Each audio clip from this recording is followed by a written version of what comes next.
morning all of you. So today class I am going to explain you about the fifth unit. So here the fifth unit is, the title of the fifth unit is Runtime Environment. Suppose all of you know that, suppose take one program.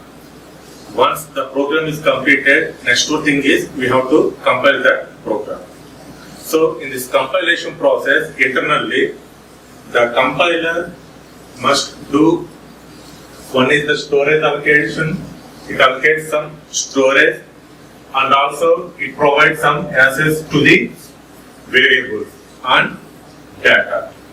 So in this class I am going to explain you how to allocate the storage and how to access the variables and data, okay, for a particular program. And also here I am going to explain you about some of the memory management techniques. In that, one is stack allocation, second one is heap management, and third one is garbage collection. Actually in our syllabus, the first two are in our syllabus. One is the stack allocation and the second one is heap management.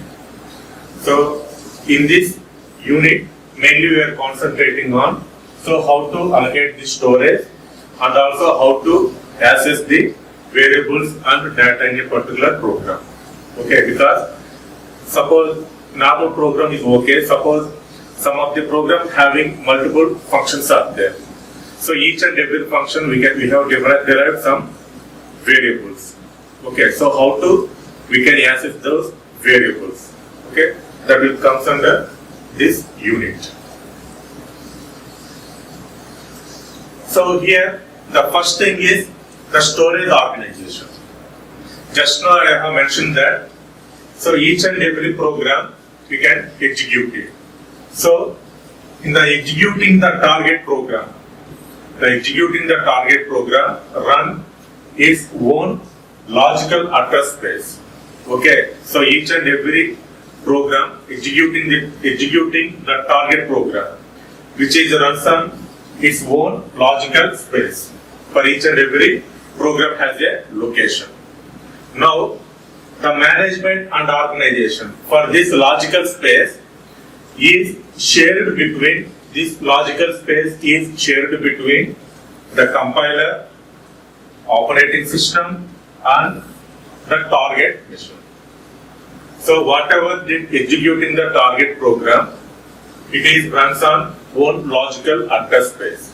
So that address space is shared between the compiler, operating system, and the target mission. So here the operating system maps the logical address into physical address, which are usually spread throughout memory. Okay. So here the storage organization.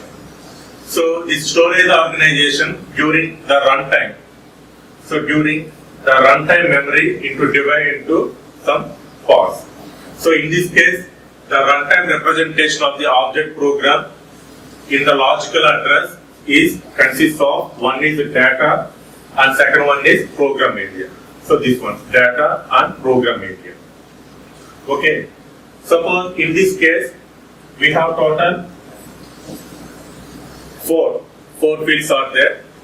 One is code and second one is static and this one is the free memory. Now this free memory is used by the stack and heap. So this is about the typical subdivision of runtime memory. So the memory is divided into this way. One is the code, second one is the static, and the free memory is divided into stack and heap. So this free memory is used by these two allocations. One is stack allocation and second one is the heap allocation. So here in this, the addressing type used in the target mission, the storage allocation layout by the data objects. So this allocation can be of two types. One is aligned and second one is packed. Okay. So the addressing type used in the target mission influences the storage allocation and layout for the data object. Influences the storage allocation and layout for the data objects. So the allocation can be of two types. One is aligned and second one is packed. So in this aligned means suppose take variables, suppose for example take integers. So in this case it is the address is divisible by 4. Or sometimes it may be proper, improper or inefficient utilization of storage. In case where the required space is not exactly divisible by 4. So this is about the aligned. And the packed means suppose the sufficient space is not available at that time. So variables are placed in contiguous blocks end to end. It may be required to execute some additional instructions at runtime to place the packed data so that it can be operated as if it were aligned properly. That means suppose in this case the sufficient space is not available. At that time the variables we can place in some continuous blocks of memory. So at that time some additional instructions at runtime to place the packed data. So in this way we can operate the variables and we can place the variables in a particular location. And just now I have mentioned that this is the subdivision of the runtime memory. One is the core, second one is the static, and then heap and stack. Entire this one is the free memory, and this free memory is used by the stack allocation and heap allocation. So the first one is the code. So code means, in the code means this area is used for executable target code. Executable target code. It is executable target code. And the size of the generated code is fixed at compile time. Okay. During the compile time only, what is the executable target code? The space is allocated during the compile time only. That will comes under this code part. And the next one is the static. So here the static means here the size of some program data objects. Okay, size of some program data objects may also be known as compile time only.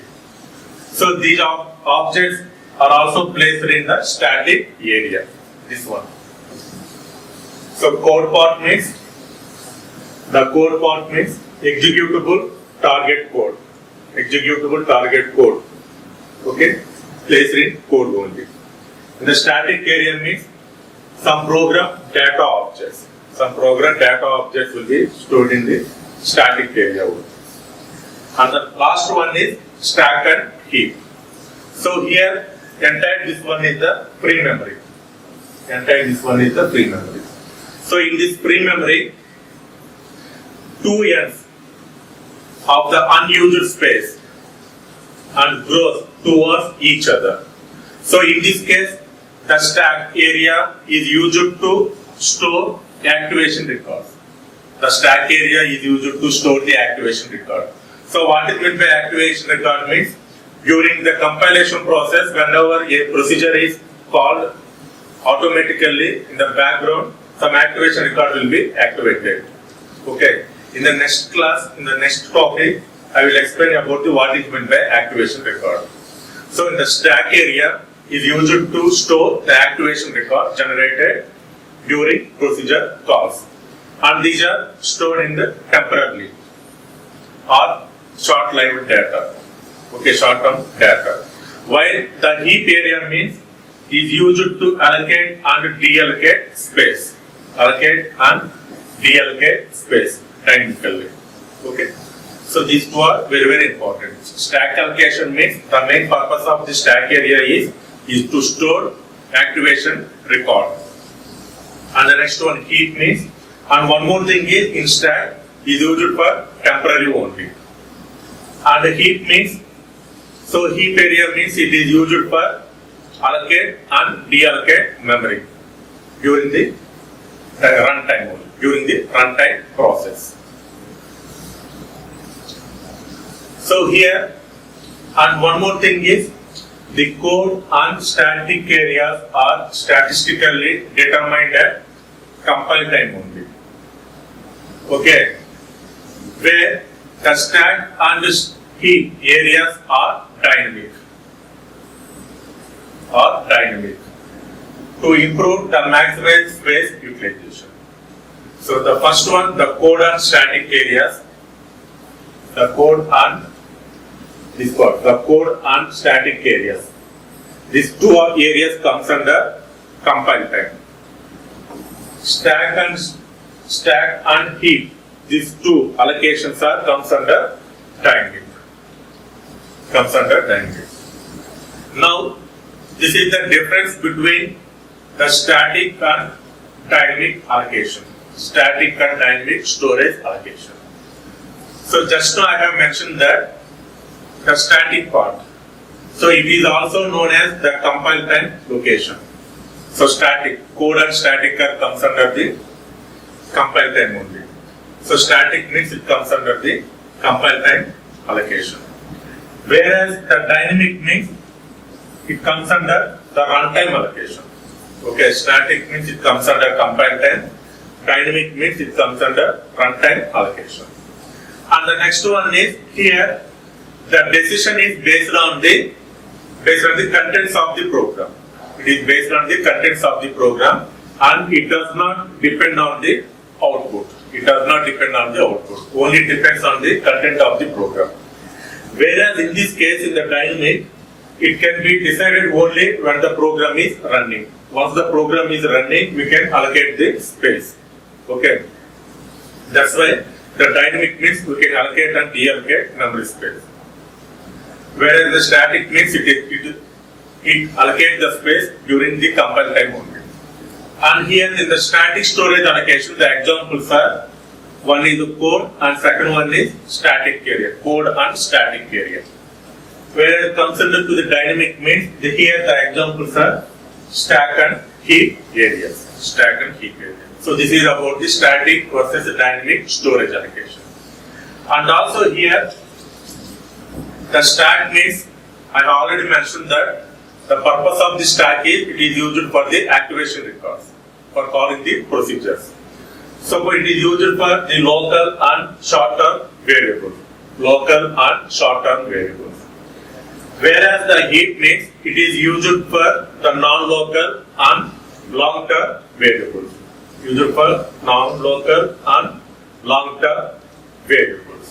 So this is about the differences between the static and dynamic storage allocations.